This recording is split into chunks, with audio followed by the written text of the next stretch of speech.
안녕하세요. 연금톡톡 연금부자 양승정입니다. 여러분들이 궁금해하는 연금에 대한 모든 지식 연금톡톡에서 알려드리겠습니다. 지난 시간에 연금은 왜 가입해야 할까? 장점이 뭐야? 편을 했습니다. 오늘은 연금 단점이 뭘까입니다. 자, 저에게는 단점이 없어 보입니다. 하지만 온라인상에 단점으로 지적되는 것들 정리해 보도록 하겠습니다. 구독과 좋아요 누르면서 시작해 주시면 정말 감사드리겠습니다. 시작하기 전에 지난 시간에 했던 이야기를 다시 한번 하겠습니다. 저는 지금 연금에 대한 이야기를 하는 것이지 재테크나 투자에 대한 이야기를 하는 것이 아닙니다. 자동차를 산다 해도 기름은 많이 먹지만 엄청 빠른 스포츠카도 있을 것이고 물건을 날라서 수익을 내는 화물차도 있는 것입니다. 그리고 내가 원하는 곳까지 편안하게 모셔다주는 버스도 있습니다. 금융상품에는 저마다 역할과 목적이 있습니다. 연금의 목적은 노후의 안정적인 소득을 확보하는 것에 있습니다. 노후 준비와 리스크가 큰 투자나 재테크는 다른 목적이 있는 것이니 그 점 잘 감안하고 들어주시기 바랍니다. 그럼 시작하겠습니다. 연금의 단점이 없는 게 단점. 저는 이렇게 이야기하고 싶은데 그러면 안 되겠죠? 온라인에 자주 나오는 단점 정리 한번 해보겠습니다. 자, 첫 번째로 제일 많이 나오는 단점. 그 내용은 연금은 물가 상승을 반영 못해서 미래의 그 돈의 가치가 떨어진다입니다. 물론 화폐 가치는 그동안도 꾸준히 떨어졌고 앞으로도 그럴 것입니다. 우리는 이 화폐 가치를 극복하기 위해서 투자라는 걸 하죠. 투자 금액에 투자 수익률을 곱하는 것이 바로 나의 자산이 됩니다. 그래서 우리는 투자 금액과 수익률을 높여서 그 화폐 가치가 떨어지는 것을 극복하는 것입니다. 그런데 화폐 가치가 떨어져서 별로라는 분들은 투자 금액은 늘리고 싶지 않고 수익률만 늘리고 싶다는 그런 이야기입니다.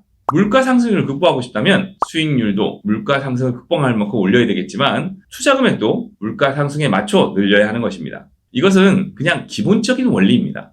물가 상승을 감안해서 주는 연금은 국민연금, 공무원연금과 사학연금 이런 연금들 뿐입니다. 국민연금은 일정한 금액을 내나요? 아니면 일정한 비율로 내나요?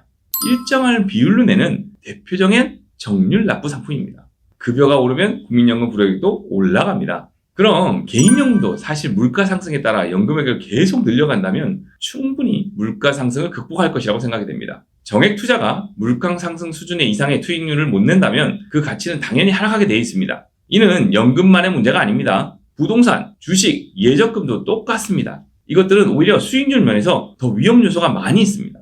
부동산 투자했더니 많이 올라서 화폐 가치를 보존했다는 이야기 많이 들을 수 있습니다. 하지만 대부분의 부동산 투자는 어떻게 하나요? 이미 대출이라는 것으로 미래 가치를 미리 땡겨서 투자하는 것입니다. 그랬기 때문에 극복이 가능했던 것이죠. 그래서 여러분들 이자를 열심히 갖고 계시잖아요. 화폐 가치 극복을 위해서요. 사실 노후에는 안정적인 소득을 확보하는 것이 제일 중요합니다. 여기서 안정적인이 가장 중요한 포인트입니다. 투자 전 자산도 조금씩 연금화를 해서 안정성을 확보해야 하는 것입니다.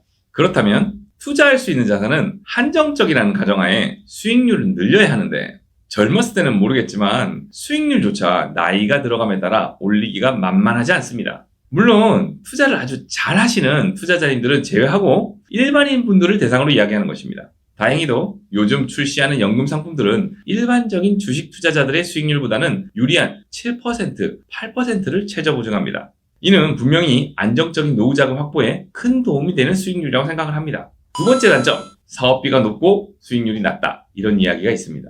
맞습니다. 분명히 사업비가 높습니다. 그리고 수익률도 낮았었습니다. 예전엔 그랬었습니다. 하지만 최근 출시한 최저보증형 연금들은 연금 기시 시에는 사업비가 없습니다.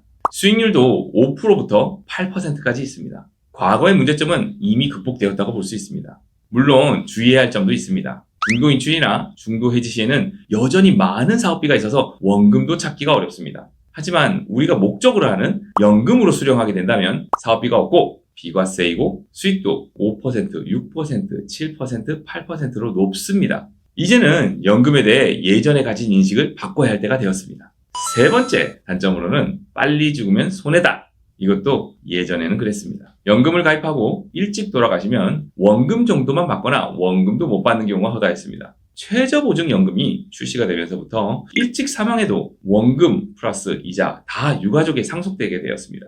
만약 오래 살면 죽을 때까지 연금을 다 받게 됩니다. 연금의 최대 장점인 오래 살면 죽을 때까지 받는 종식연금은 당연히 나오게 되는 것이죠. 그리고 혹시 빨리 돌아가셔도 원금에 이자까지 상속되기 때문에 세 번째 단점도 이제 더 이상 단점이 아니게 되어버렸습니다.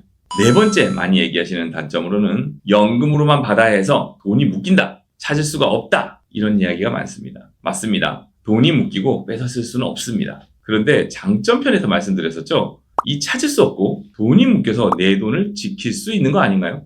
자녀와 투자의 유혹으로부터 내 노후를 지키려면 꺼내 쓸 수 있으면 안 되지 않을까요?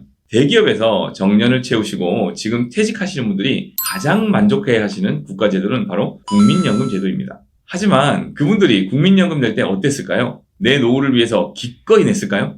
아니죠. 다들 욕했고 강제로 떼어가만히 하고 나중에 못 받는다 하고 사기라 하고 그랬습니다. 내 노후는 내가 알아서 할 것이다. 국민연금 하는 것보다 내가 훨씬 더 수익을 잘 낼 것이다. 이런 얘기 많이 했었습니다. 어디 요즘 많이 들리는 얘기랑 비슷하지 않은가요? 이런 사람들은 옛날에도 많았습니다. 이런 분들은 지금 국민연금이 거의 안 나오거나 적게 나오시게 될 것입니다. 이런 분들 괜찮으실까요, 지금? 하지만 직장 생활을 오랫동안 하시고 정년퇴직까지 정말 힘들게 다니시면서 국민연금 강제로 꼬박꼬박 내신 분들 지금 적게는 100만 원, 많게는 200만 원이 넘는 금액을 받으시게 됩니다. 실제로 그런 분들이 하나 둘 나오면서 국민연금에 대한 인식이 많이 달라졌습니다. 낼 때는 강제로 돈을 묶여서 힘들었지만 그래도 지금 그들에게 가장 소중한 자산 중 하나가 되었습니다. 연금에 돈이 묶이는 것은 단점이 아니라 장점입니다. 과거에 있었던 상품들의 문제를 현재는 많이 보완되어서 그 단점들이 거의 없어졌습니다. 하지만 금융상품은 다 자기의 역할이 있습니다. 연금으로 노후를 준비하는 입장에서는 단점이 없지만 목적이 다른 목돈 마련이나 이런 면에서는 단점 투성이가 되어버립니다. 40대, 50대, 60대 되어감에 따라서 연금의 필요성은 점점 올라가게 되어 있습니다. 미리 준비하면 힘이 덜 들게 됩니다. 전문가와 상담을 통해서 노후 준비 잘 해보시기 바랍니다. 연금 통톡이 항상 도와드리도록 하겠습니다. 감사합니다. 본 광고는 생명보험 광고 심의 기준을 준수하였으며 유효기간은 심의일로부터 1년입니다.